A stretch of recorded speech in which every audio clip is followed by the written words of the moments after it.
샬롬, 하나님의 평강이 여러분의 삶에 가득하시길 바랍니다.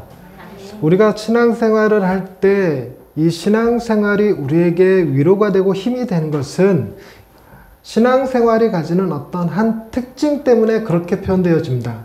그것이 무엇이냐면 바로 기도입니다.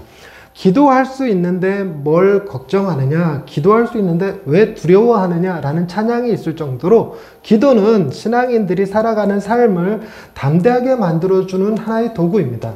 근데 기도라는 것이요, 인간인 우리가 전능자이신 하나님께 기도하는 거거든요. 무엇을 아뢰는 것입니다. 하지만 하나님 앞에 기도한다는 것 자체는 굉장히 큰 두려움을 갖습니다. 하나님이 우리의 기도를 들어주실 때, 우리의 기도를 들어주시기 이전에 우리의 죄의 문제부터 건들고 나오면 하나님 앞에 바르게 설 수 있는 사람이 아무도 없어요. 기도하다가 자칫 죽을 수도 있는 문제죠. 하나님이 그래 내가 너에게 복을 줄 테니까, 기도하는 대로 들어줄 테니까 일단 네 죄 문제부터 해결하고 보자. 그러면 우리의 죄는 이 세상에 존재할 수 없게 만들 만큼 큰 죄이기 때문에 거룩하신 하나님 존존 앞에 함부로 기도할 수 없었죠. 그래서 옛날에는 사람들이 직접 하나님께 기도하기보다 중보자를 중간에 둬서 그 중보자에게 기도를 부탁하는 형식을 띄었습니다. 그 중보자가 바로 제사장이었죠. 그래서 제사장은 성도들의 기도들을 가지고 하나님 앞에 나와서 같이 기도해 주는 사람이었습니다. 그러나 그들의 기도조차도 99% 상당수 많은 것이 뭐에 관한 문제였냐면 그들의 죄에 관한 문제였습니다. 그래서 그들의 죄를 회개하는 것조차 직접 하나님 앞에 나아가는 게 너무 어려워서 제사장한테 제물을 줘서 제사장이 직접 하나님 앞에 그 기도하는 사람이 준 제물을 가지고 제사를 드림으로 기도를 드리는 방식이었습니다. 그런데 우리가 지금 살아가는 이 시대는 너무나 감사하게도 그 제사장 대신 예수님께서 단번에 완벽한 제사를 드려주셔서 어느 때고 기도할 수 있는 상황이 되어졌습니다. 그러니까 우리는 또 다른 제사장을 필요로 하는 것이 아닙니다. 완전한 제사장이신 그분, 그리고 완전한 제물이 되어주신 그분 덕분에 하나님의 보좌 앞에 담대히 나아갈 담력을 얻고 기도하게 된 거예요. 그러니 비록 우리는 기도할 때 우리의 죄의 문제를 그다지 크게 신경 쓰지 않아도, 회개하지 않아도 된다는 얘기가 아닙니다. 오해하지 마세요. 옛날처럼 회개하면 하나님이 용서해 주실 거야 라는 기대를 갖지 못했던 시대와는 달리 우리는 회개하면 얼마든지 하나님이 우리의 죄를 용서하시고 사랑으로 보듬어 주실 것을 믿기 때문에 얼마든지 기도할 수 있다는 것입니다. 그래서 오늘날은 제사장을 필요로 하는 것이 아니라 모든 사람 한 사람이 다 하나님 앞에 제사장이라 만인 제사장이다 라는 소리를 쓸 정도입니다. 그런데 기도하는 내용은 조금 다릅니다. 우리가 죄에 대한 기도, 회개의 기도 말고도 그 기도하는 내용을 보면 하나님 앞에 이거 해주세요, 저거 해주세요 라고 많이 기도하게 되겠죠. 그런 기도들을 하게 되는데 그런 기도를 누구의 이름으로 하느냐? 예수 그리스도의 이름으로 우리는 합니다. 근데 예수 그리스도의 이름으로 기도할 때 십자가 앞에서 기도하면서 예수님은 십자가에 못 박히시고 옆구리에 창으로 찔리시고 머리에 가시관 쓰시고 피 흘리며 고통 속에 계시는데 하나님 저 로또로 대박나게 해주세요, 이런 기도가 나오고 하고 싶을까요? 조금 어려워요. 그러니 우리가 하나님께 기도한다 그러면서 명확한 하나님에 대한 이해, 예수 그리스도에 대한 이해를 갖지 못한 채 기도할 때가 참 많습니다. 그러나 우리가 상황에 따라서는 그런 거 다 제껴놓고, 내 죄의 문제도 다 제껴놓고, 그리고 예수님이 얼마나 나 때문에 고통당하고 고난당하셨는지 다 제껴놓고 그냥 탄식하듯이 기도할 수밖에 없는 상황들이 있어요. 그래서 심지어 구약에서도 다윗이 시편 가운데 보면 탄식하며 써놓은 시들이 참 많습니다. 시의 분류가 여러 개 있는데 그 중에 하나가 탄식시라고 불려지는 시가 있어요. 그 중에서도 어떤 시편은요, 원수를 향한 그 원한과 분노가 너무 커서 저 원수가 대낮에 타들어가는 달팽이 같이 되게 해주세요 라는 저주의 시까지도 시편에 담겨져 있습니다. 시편 전체가 150편인데 그 중에서 3분의 2가량이 전부 다 탄식시라고 불려질 만큼 시편 전체가 찬양임에도 불구하고 되게 우울합니다. 그럴 수밖에 없는 게 우리는 우리의 어떤 욕구를 하나님께 아뢰기보다 시편 보면 우리 부자 되게 해주세요, 건강하게 해주세요 하는 신 별로 없어요. 하나님을 찬양하는 거거나 하나님께 탄식하는 거거나 이렇습니다. 오늘 본문에도 이 탄식하는 여인이 나옵니다. 탄식하는 여인이 과부였는데 그 당시에 과부는 좀처럼 사람 대우를 받지 못하던 사람이었어요. 그래서 어떤 소송 가운데서 되게 어려움을 겪었던 모양입니다. 아니면 억울한 일을 겪었든죠. 그래서 그 원한을 풀기 위해서 끊임없이 재판장을 찾아가는데 재판장 역시 과부를 상대해 줄 만큼 여유 있는 사람은 아니에요. 만약에 여유가 있었다 할지라도 이 사람의 성품이 과부를 상대할 만한 사람이 아니었던 모양입니다. 어느 정도냐면 4절 말씀, 그가 얼마 동안 듣지 아니하다가 후에 속으로 생각하되 내가 하나님을 두려워하지 않고 사람을 무시하나. 자신이 그렇게 고백해요. 하나님도 두려워하지 않고 사람을 무시하는데 과부의 이야기를 들어주겠습니까? 안 들어준다는 거예요. 하지만 과부가 얼마나 정성껏, 얼마나 자주, 얼마나 귀찮게 했는지 5절 말씀에 이 과부가 나를 번거롭게 하니 내가 그 원한을 풀어주리라. 그렇지 않으면 늘 와서 나를 괴롭게 하리라 하였느니라. 이렇게 기록해놨습니다. 즉 사람도 무시하고 하나님도 두려워하지 않지만 귀찮은 걸 못 참았던 거예요. 그래서 그냥 말 한마디 해주면 돼요. 서류에 도장 하나 찍어주면 되는데 그걸 안 해주고 버티다가 해준다는 겁니다. 그런데 이 이야기는 예수님께서 우리에게 교훈을 주시기 위해서 쓰신 예화입니다. 실제 사건이 아니고 실제 이런 일은 잘 일어나지 않아요. 귀찮게 할 수도 없어요. 과부가 재판장한테 가까이 가는 것조차 쉽지 않은 문제라서 만약에 과부가 재판장 지나가는 길에서 오늘처럼 1인 시위했다, 쥐도새도 모르게 사라집니다. 그러니까 그런 시대이기 때문에 재판장을 귀찮게 하는 일이 방법이 어떠했는지는 잘 모르겠으나 어찌됐건 좀처럼 일어나지 않는 일이지만 이걸 비유로 들었어요. 그리고 사람들의 공감을 얻어냈습니다. 그 공감된 내용이 뭐냐면 너희들 중에 악한 재판장일지라도 그 과부의 이야기를 들어주는데 하물며 하나님은 악한 재판장이 아니라 선한 하나님인데 부르짖는 택하신 자들의 원한을 풀어주지 않겠느냐라는 이야기를 해요. 뭐와 관련된 얘기냐면 탄식하고 있느냐? 괴롭냐? 원한이 있느냐? 기도해라. 하나님이 설마 외면하겠냐? 그 기도를 외면하겠냐? 이런 얘기예요. 그런데 이 비유가 참 신학자들과 목회자들을 굉장히 힘들게 만들었습니다. 왜냐하면 8절 말씀 때문에 그렇습니다. 8절 말씀 한번 보겠습니다. 내가 너희에게 이르노니 속히 그 원한을 풀어주시리라. 그리고 이야기가 딱 끝나면 우리가 다 같이 아멘 하고 딱 끝나면 참 좋은 분위기예요. 그런데 그 다음 구절이 이렇게 나옵니다. 그러나 뭔가 반전이 일어났어요. 그러나 인자가 올 때 세상에서 믿음을 보겠느냐? 인자가 올 때 세상에서 믿음을 보겠느냐? 이 말이 도대체 뭘 의미하는 건지, 도대체 이 말이 왜 이 비유 속에서 결론처럼 주어지는 건지 이거를 제대로 캐치해내기가 너무너무 힘들어요. 그래서 이 구절에 대해서 다양한 논문도 있고 주장도 있지만 일치된 견해는 거의 존재하지 않습니다. 그래서 많은 목사님들이 말씀을 읽을 때 18장 1절에서부터 8절 전반부까지 이렇게 정하는 경우가 많습니다. 뒷부분은 아예 읽지도 않는 경우가 허다하죠. 좀처럼 다루기가 어렵습니다. 그 구절만, 맨 마지막 구절만 딱 없으면 너무나 은혜가 되는 구절이거든요. 우리 힘들고 어려울 때 하나님 앞에 탄식할 수 있고 하나님 앞에 기도할 수 있고 하나님이 그 원한을 풀어주신다는데 그것만 있어도 너무 좋잖아요. 근데 이 시대는 어떨까? 딱히 원한과 탄식은 별로 없는 시대입니다.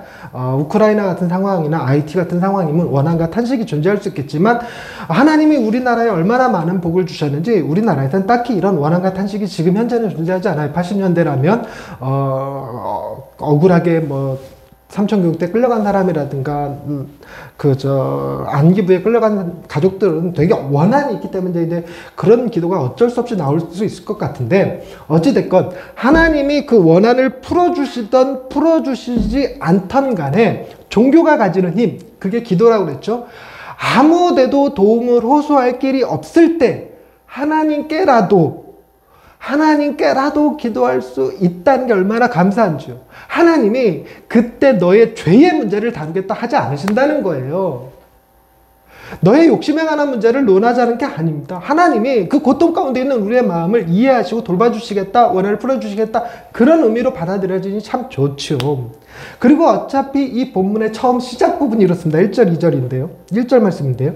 예수께서 그들에게 항상 기도하고 낙심하지 말아야 할 것을 비유로 말씀하시면서 하신 얘기예요.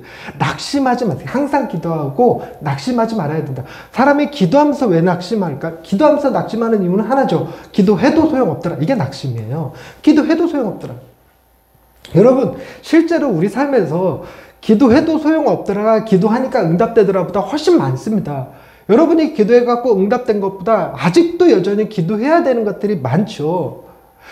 여러분, 필리핀 상황이 힘들잖아요. 우리 이명숙 사모님 거기서 사역하시면서 얼마나 많이 그들의 영혼에 대해서 기도했겠습니까? 그 나라를 위해서 기도하고요. 그들의 치안 상태, 경제 문제에 대해서 기도할 텐데 아직도 진행형이에요. 기도 중입니다. 나아질 기미가 좀처럼 보이지 않아요. 정작 본인은 아파서 한국에 나와갖고 엉뚱한 교회 와서 예배 드려야 되고 지금 예배위원으로 지금 수고하고 있을 정도입니다. 우리 가정은 어떨까요? 아이 문제도 그렇고 우리 각 사람의 건강의 문제도 그렇고, 여러분, 건강의 문제 짚고 넘어가기 시작하면 나이가 들수록 건강해질까요? 아플까요?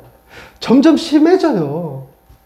설교자인 저도 맨날 기도하잖아요. 주여 하나님 제게 능력을 주시고 건강을 주시고 지혜를 주셔서 하나님의 말씀을 잘 증거하게 주옵소서. 저도 기도하고 여러분 대표 기도하실 때 빠지지 않고 항상 등장하고 하는데, 여러분, 저도 나이가 들면 들수록 건강 떨어지죠. 능력 떨어지죠. 가끔 머리도 멍해져갖고 설교 준비도 안 되고 설교하다가 단어 까먹었는데 생각도 안 나고 사람 이름도 기억 안 나고 그런 일이 비일비재합니다. 점점 더 심해질 거예요. 그러니 우리가 낙심할 수밖에 없는데 주님이 견고하게 말씀해 주십니다. 낙심하지 마라. 낙심하지 마라. 그럼 비유로 이렇게 얘기해 주시면서 하나님이 우리의 기도를 외면하시는 분이 아니다. 외면하시는 분이 아니다. 필요하면 주시고 필요치 않으면 안 주실 수 있겠지만, 그렇다고 해서 하나님 우리의 기도 자체를 과부의 하소연을 거절하던 재판장처럼 다루지는 않는다는 거예요. 그런데 왜 예수님이 그 제자들에게 기도하고 낙심하지 말아야 될 것에 대한 이야기를 하면서 원한에 대한 이야기를 했느냐면, 이게 지금 문맥상 17장에서 쭉 이어지는 건데 17장 내용이 심판의 때에 대한 이야기예요. 마지막 날 때에 어떤 일이 벌어질 건지에 대한 이야기를 막 하는데 정말 어두운 이야기로 가득합니다. 35절, 17장 35절 뒷부분만 조금 읽어보면요. 두 여자가 함께 맷돌을 갈고 있으면 하나는 데려감을 당하고 하나는 버려둠을 당할 것이다. 이런 얘기하죠. 데려감을 당하고 버려둠을 당한다. 37절 그들이 대답하여 이르되 주여 어디 오니까 이르시되 죽어 있는 곳에 독수리가 보이느니라. 본 말이 되게 어두워요. 죽어 있는 곳에 독수리가 보인다.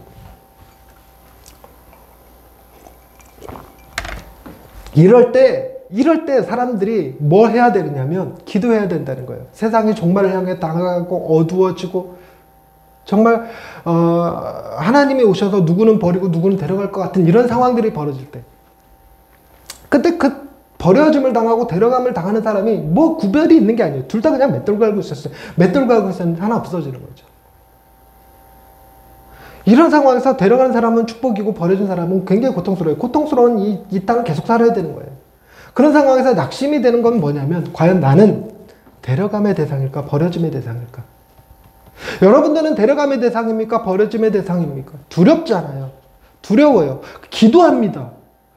두려워서 기도하는데 기도하면 할수록 마음에 하나님이 난 분명히 데려가실 거야 라는 확신이 드는 게 아니라 끊임없이 나는 하나님께 버려질 것 같은 두려움이 계속 들어요. 왜냐하면 내가 살아가는 삶을 보니까 하나님이 나 사랑하면 이럴 수 없을 거라고 생각되는 것들이 너무 많아요. 하나님 나 사랑하는데 우리 애가 이렇게 아플 수가 있을까? 하나님이 나 사랑하는데 사업이 이렇게 망가질 수 있을까? 하나님이 나 사랑하는데 우리나라의 전쟁이 이게 웬 말이야? 이런 생각이 들 정도로, 그러니 하나님 나 버리신 것 아닐까? 하나님 나 잊으신 것 아닐까? 하나님 나 사랑하지 않는 것 아닐까? 결국 종말의 때조차도 하나님이 저 사람은 데려가는데 나는 버리는 거 아닐까? 이런 생각이 들 수도 있다는 거죠.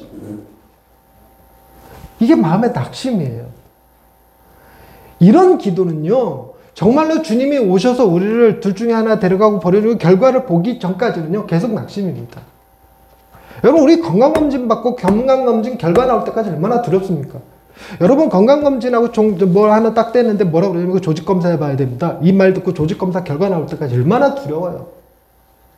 거의 공포의 수준입니다. 그거보다 더 큰 게 그거죠. 영원의 세상을 갈라놓는, 영원히 천국이냐 영원히 지옥이냐를 갈라놓는 그 결정 앞에서 그 결정이 딱 떨어질 때까지 어느 누가 자기 자신의 하나님 앞에 자신의 선함을 붙들고 기도할 수 있겠습니까? 나는 하나님께서 사랑하시는 자예요. 뭘 갖고 얘기할 수 있겠어요? 힘들어요. 힘들어. 이런 상황에서 주님이 뭐 하기 위하여 말씀하시는 비유였냐면 위로하기 위하여, 격려하기 위하여, 담대하게 믿음을 주시기 위하여 주신 말씀이라는 거죠. 그러니 이런 맥락 가운데서 맨 끝에 그러나 인자가 다시 올 때 믿음을 보겠느냐 하는 말씀이 그 같은 맥락 선상에서 해석되어야 될 필요성이 있다는 게 제 기본적인 견해입니다. 그러니 주님이 지금 절대적으로란 말을 쓰면 안 될 것 같고 워낙 논쟁이 많은 거니까 기본적으로 최소한 이들을 책망하시기 위해서 야, 내가 다시 올 때 니들 가운데서 믿음 있는 사람 한 명이라도 볼 수 있을 것 같아? 내가 그게 한심해. 이런 믿음 없는 것들 이런 얘기하자는 게 아니었을 거라는 게 제 기본적인 생각이에요. 그러니까 주님이 오셔서 인자가 올 때 세상에서 믿음을 보겠느냐라고 물었다는 얘기는 그렇지 않다라는 것을 얘기해 주시기 위해서 하신 말씀이 아닐까 저는 기본적으로 그렇게 생각해요. 기본적인 생각이 그래요. 그러니까 여러분 그게 어떤 사람에게는 좀 아쉬울 수 있고 어떤 사람에게는 감사할 수 있어요. 여러분 우리가 지금 여기 한 20명 모여서 예배를 드린다고 치십시다. 한 15명 예배 드리는데 이 가운데서 하나님이 오셔갖고 우리 중에 믿음을 보시고 그 믿음으로 하나는 데려가고 하나는 버려둠을 당한다 그러면 여러분은 옆에 있는 사람보다 믿음이 좋다고 생각하십니까? 그게 쉽지 않은 게 평상시 내가 얘보다 훨씬 많이 기도하고 얘보다 훨씬 더 열심히 찬양하고 예배하는 것 같아도 막상 내가 얘보다 믿음이 좋은 건 맞을까? 이런 생각이 들 때 있습니다. 우리의 믿음이 도대체 어디서 드러나는데요? 우리의 믿음은 보통 고통과 환난 속에서 나타납니다. 고통과 환난 속에서 하나님께 더욱 가까이 가느냐 하나님으로부터 멀어지느냐인데 우리는 다른 사람이 고통 가운데서 그의 믿음이 어떻게 작동했는지 알지 못하지만 내 믿음은 알거든요. 10중 8구 우리는 고통 가운데 믿음이 떨어집니다. 원망하거든요. 하나님 이러실 수 없다고 생각하거든요. 하나님은 선하신 분이기 때문에 내게 이런 고난을 주실 리가 없어. 이건 내가 잘못해서 일어나는 일이야. 이렇게 하나님을 옹호하고 하나님을 변호하는 믿음 우리 가운데 없어요. 난 내 잘못 그것이 아무리 크다 할지라도 하나님 내가 아무리 잘못했다고 쳐도 이건 좀 심하지 않습니까? 라고 생각이 들지 어느 누구 하나 내가 저 사람보다 믿음이 좋을 것 같아 라고 안심할 수 있는 사람은 없어요. 그렇다고 해서 맨날 믿음 없는 사람이랑 붙들고 맷돌 갈 수는 없잖아요. 내가 이 사람보다는 믿음이 좋아야 돼 생각하면서 그게 사람이요 나는 믿음으로 구원받으니 다행이다라고 생각하면 그게 신앙인이겠습니까? 나랑 같이 맷돌 가고 있는 이 사람은 나의 구원을 위해서 필요한 희생양이야. 이러고 있으면 그게 신앙인이겠습니까? 이게 애매하단 말이죠. 어렵습니다. 근데 이 말씀이 믿음을 보지 않겠다라는 메시지로 주시면 이게 너무 감사한 거예요. 주님이 다시 오셔서 누구는 구원하고 누구는 버려두실 때, 누구는 데려가고 누구는 지옥으로 보내실 때 그 기준이 내게 있지 않다는 것을 의미하는 표현이라는 겁니다. 그 기준이 내게 있지 않다. 내 믿음이 나를 구원하는 게 아니고 내 선함이 나를 구원하는 게 아니고 나의 재산이 나를 구원하는 게 아니라는 것을 얘기합니다. 하나님이 다시 오셔서 누구는 데려가고 누구는 버려둠을 당할 때 많은 사람들이 재판장은 데려가고 과부는 버려질 거라고 생각하는데 주님의 메시지는 완전히 정반대의 얘기라고 써요. 지금 누구의 아버지로 하나님이 묘사되고 있냐면 재판장이 하나님으로 묘사되지 않습니다. 재판장은 아주 명확하게 하나님을 두려워하지 않는 자예요. 과부는 하나님을 믿는다는 표현이 전혀 나오지 않는데 그의 기도가 응답되듯 원한을 풀어준다는 의미로 과부의 하나님이심을 표현하죠. 너무나 명확하게 구약의 하나님이 자기 자신을 드러낼 때 보통 자신을 어떤 사람이라고 소개할 때는 뭔가 자기의 이력이 좋은 걸로 소개를 하기 마련이거든요. 저 같아도 예한교회 목사입니다 라고 소개하고 덧붙여서 책 3권 썼습니다. 책 저서 뭐 있습니다. 그리고 CTCK 232 강사입니다. 이거 이렇게 넣어요. 그래서 이렇게 웹에 집회 나갈 때 그거 보내드리는데 하나님은 자기 자신을 난 온 우주를 창조한 하나님이다 이렇게 표현하시지 않고 나는 모든 왕들의 주인이다 이렇게 표현하시지 않고 뭐라고 그랬냐면 나는 과부와 고아의 아버지다 라고 표현했어요. 과부와 고아의 아버지. 그게 구약에 나타난 하나님이세요. 그러면서 하나님은 명하시죠. 과부와 고아를 홀대하지 마라. 그들을 학대하지 마라. 그들을 돌봐야 될 책임도 얘기했다. 그래서 구약에서의 그 구제나 다른 사람들 돕는 일들은 정의였어요. 지키면 잘하는 것이 아니라 안 지키면 죄를 범하는 거가 되는 거예요. 지키는 건 그냥 하나님 앞에 당연히 해야 할 일이었죠. 오늘날처럼 구제가 도움은 좋은 일, 안 도움은 어쩔 수 없는 일, 그런 문제가 아니었던 겁니다. 안 도와? 너는 감옥이야. 안 도와? 너는 지옥이야. 라고 말하는 정도였어요. 그만큼 과부와 고아들을 향한 하나님은 자신을 그들의 아버지라 부를 만큼 명확하게 하셨어요. 사람들의 인식은 아무리 그런 구절을 읽어도 그래도 하나님은 재판장이 하나님이지. 재판장이 어떻게 그런 자리까지 갔겠어. 하나님이 은혜를 주셔서 갔겠지. 딱 이런 생각 갖기 마련이거든요. 그러니 우리는 자꾸만 뭐 하게 되느냐. 재판장 바라볼 때 낙심하게 돼. 저는 구원받고 나는 지옥 가겠지. 하나님이 사랑하시는 자면 이 땅에서도 평안하게 하셨을 텐데 내 삶을 보니 결코 하나님이 나를 사랑하신 것 같지 않아. 이런 생각이 들 수도 있단 말이죠. 근데 주님이 말씀하시는 거예요. 내가 다시 올 때 믿음 볼 것 같아. 니들 가운데서 믿음이 좋다고 치자. 그래봐야 겨자씨 한 알이야. 우리가 지난 시간에 살펴봤죠. 겨자씨 한 알이야. 쌀 알의 4분의 1 크기밖에 안 되는 그 믿음 가지고 누구 믿음이 더 크네 작네. 여러분 겨자씨 이렇게 쭉 넣고 좁쌀 이렇게 쭉 넣고 이놈 좀 굵으네. 좀 이런 얘기할 무슨 의미가 있냐 이거. 우리가 키가 크든 작든 여러분 63빌드 꼭대기에서 보면 다 점으로 보여요. 점 이렇게. 우리 옆에서 눈높이로 맞춰보니까 내보다 내가 좀 더 크고 좀 작고 이러지만 여러분 우리나라에서는 예쁜 여자가 저 이집트에 가니까 못생긴 여자더라고. 우리나라에서 뚱뚱한 여자가 이집트에 가니까 미인으로 소개하더라고. 우리 동기들 중에 제일 뚱뚱한 자매가 이집트에 가서 청혼을 4번이나 받았어. 현지인들한테. 야, 넌 여기서 미인이다. 여기서 살아라. 그냥 그랬었는데. 이게 기준이 다 달라요. 돈 많이 가지고 불안에 떠는 사람이 있는 반면 돈 하나도 없는데 세상 태평한 사람도 있는 법이죠. 사람 어떤 상황이 가장 좋은 상황인지 알 수 없습니다.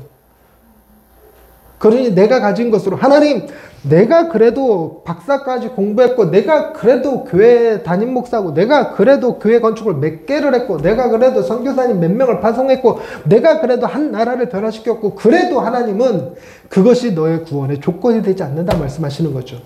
네 믿음이 산을 옮길 만할 정도일지라도 네 믿음이 그 돌덩어리를 금덩어리로 바꿀 만큼 대단한 것일지라도 그게 너의 구원의 조건이 되지 않는다.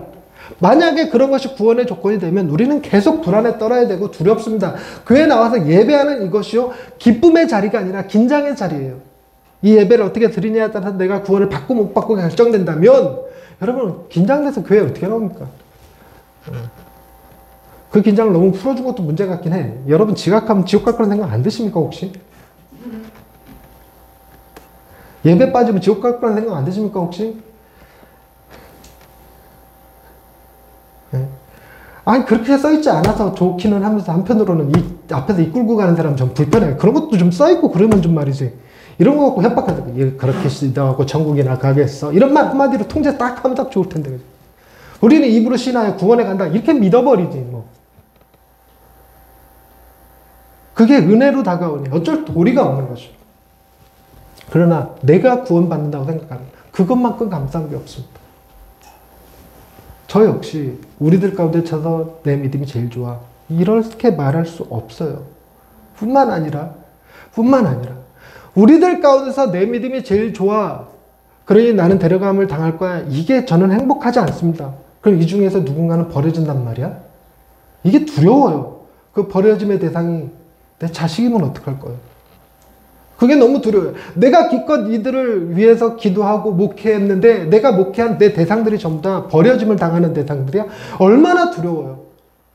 그러니 내가 믿음이 좋다 할지라도 더더욱 붙들어야 될 것은 마지막 말씀. 주님이 세상에 다시 올 때 믿음을 보시는 것이 아니다. 그럼 뭘 보실까? 믿음을 보는 게 아니면 당신이 사랑하는 자녀냐 아니냐지. 내 자녀들이 위기에 처해서 그들을 건져내야 되는데 내 애들이 쭉 있는데 이 중에서 어떤 놈이 내 자녀냐? 이 중에서 잘생긴 놈이 내 자녀야? 돈 많은 놈이 내 자녀야? 공부 잘하는 놈이 내 자녀야? 그럴 사람이 어딨냐고요. 이들 가운데서 내 말 잘 듣는 애들이 내 자녀야? 그런 사람이 어디 있습니까? 아무리 속썩여도 공부 못해도 맨날 사고만 쳐도 그 놈이 내 자식인 거예요. 그래서 내가 건져내야 될 건 걔고, 누군가를 대신해서 죽어야 된다면 그 아이를 위해서 죽어줘야지, 착한 아이를 위해서 죽어주는 게 아닙니다. 그게 하나님의 사랑이에요. 하나님이 당신의 아들을 십자가에 내어주실 땐 우리가 연약할 때, 죄인이었을 때, 원수 되었을 때 당신의 아들을 내어주신 거지, 우리가 착해서 훌륭해서 믿음이 좋아서 참 멋있어서 잘생겨서 돈 많아서 그런 문제가 아니지 않습니까? 그런데 우리 자꾸만 흔들려요. 흔들려요. 그런데 생각해 보십시다. 우리가 살면서 어려운 일 겪을 때 있어요. 힘듦을 겪을 때 있습니다. 세상 사람들도 어렵고 힘들 때 그걸 극복해내는 방법이 몇 가지는 있습니다. 그게 뭐냐면 오늘만 살자. 오늘만. 즉 아무리 힘들어도 하루 견디는 건 할 수 있어요. 하루. 내가 죽더라도 자살을 하더라도 내일 자살한다. 난 오늘을 산다. 항상 오늘을 산다고 생각하면 다 사라져요. 우리가 한 달을 살려니 깝깝하고 1년을 살려니 이게 살 소망이 없어서 자살을 하는 건데, 아무리 가난해도요, 오늘 하루는 내가 살 거야. 빚을 지서든 도망을 다니서든 오늘은 살 거야 라고 생각하면 사라집니다. 그리고 또 다른 방법이 있을 때, 또 다른 하나가 있어요. 그게 뭐냐면 끽해야 죽기밖에 더 하겠어요. 끽해야 죽기밖에 더 하겠어요. 사람이요, 아무리 심각한 고민을 가지고 있어도, 아무리 어려운 고통을 당하고 있다 할지라도 자살할 때요, 높은 곳에서 뛰어내릴 때 3분의 1쯤 딱 떨어질 때쯤 되면 그런 생각을 하기 마련이래요. 내가 고민하고 괴로워왔던 문제들이 아무것도 아니었음을 깨닫겠는데, 근데 너무 늦게 깨달은 거야. 그대로 떨어져 죽는 거죠. 근데 떨어지다가 정말 은혜로 나뭇가지에 걸리든지, 아니면 밑에 무슨 뭐가 쌓여 있어서 거기에 떨어져서 산다든지 이러면 그 사람은 앞으로 죽을 생각 안 합니다. 그걸로 불구가 될지라도 깨닫는 거예요. 내가 고민하고 고통했던 게 별거 아니었구나, 이렇게. 여러분, 죽음 앞에서 고민하는 사람, 죽음 앞에서 후회하는 사람들이 있죠. 죽음 앞에서. 이제 시한부 인생을 죽는 사람에서 이렇게 후회하는 사람은 없습니다. 내가 돈을 좀 더 벌었어야 되는데. 이렇게 후회하는 사람 아무도 없어요. 내가 좀 더 열심히 일했어야 되는데, 내가 좀 더 공부 많이 했어야 되는데, 이러고 후회하는 사람은 아무도 없습니다. 되게 임종 때 하는 후회는 되게 뭐냐면, 내가 좀 더 사랑했어야 되는데, 내가 좀 더 애들과 같이 있어줬어야 되는데, 내가 좀 더 놀았어야 되는데, 내가 좀 더 여유로웠어야 되는데, 심지어 어떤 분은 이 말을 해서 유명해졌어요. 내가 좀 더 실수를 저질렀어야 되는데, 이렇게 고백하는 할아버지도 계셨어요.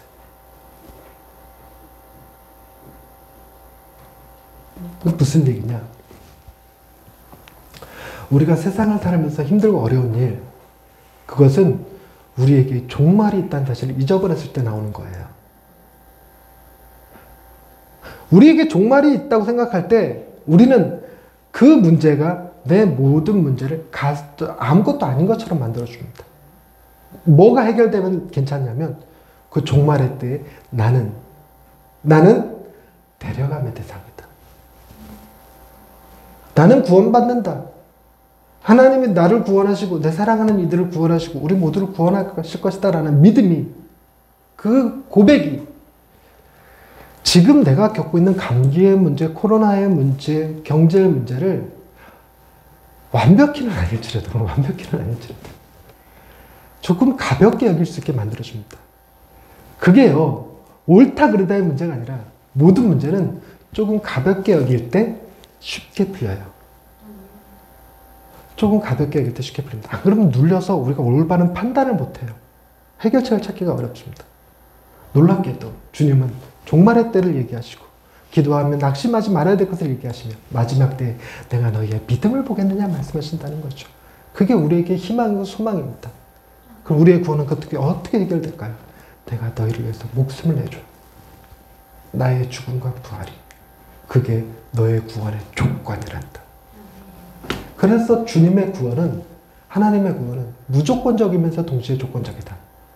하나님의 사랑은 무조건적이면서 동시에 조건적이다. 이게 양립하는 거예요. 똑같이 갑니다. 그리고 그분의 조건은 예수 그리스도께서 십자가로 해결하심으로 우리는 무조건의 은혜와 무조건의 구원을 받게 하셨죠. 심지어 내 믿음이 연약하여 없는 것 같아 보이기도 하고 흔들리는 것 같아 보이고 때로는 이것 때문에 눈물 짓게 될지라도 그로 인해서 버려지지는 않습니다. 주님이 다시 오실 때 믿음을 보시는 게 아니에요.